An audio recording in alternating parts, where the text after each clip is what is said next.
మనకి శివాలయంలో ప్రత్యేకంగా ఒక ఆచారం ఉంటుంది. వృషరూపంలో ఉన్న నందీశ్వరుడు ఉన్నాడే, ఆయన తోక దగ్గర కింద భాగంలో ముట్టుకుని సరిగ్గా రెండు కొమ్ముల మధ్య ఇలా రెండు కొమ్ములు ఆనుకునేలా ఇలా రెండు వేళ్ళు పెట్టి ఈ మధ్యలోంచి శివుడు చూడమని. మళ్ళీ అది రామాలయంలో ఉండదు, వెంకటేశ్వర ఆలయంలో ఉండదు, ఎక్కడ ఉండదు, శివాలయంలోనే ఉంటుంది. ముందు అది భౌతిక ప్రక్రియ. ఎప్పుడు హిందూ ధర్మానికి సంబంధించిన భౌతికం, మానసికం, ఆధ్యాత్మికం 3 కోణాలు ఉంటాయండి. ఈ ప్రక్రియలో భౌతికం ఏమిటంటే ఆరోగ్యం, యోగశాస్త్రం అన్నీ ఉన్నాయి.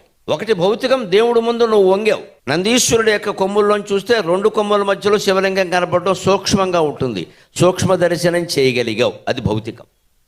2 మానసికం. నందీశ్వరుడు అంటే బాగా దగ్గర ఉంటాడు శివుడికి. అంతకంటే దగ్గర ఎవరు ఉంటారు? అంత సన్నిహితంగా గర్భగుడి దగ్గరే ఉండి మనం దేవుణ్ణి చూడగలిగాం. మానసికమైన గొప్ప అనుభూతి. ఇందులో ఆధ్యాత్మికం ఉంటుంది, చాలా లోతైంది. మన దేవాలయ ఆచారాలన్నింటిలో చాలా లోతైన సూక్ష్మ ధర్మాలు ఉంటాయి.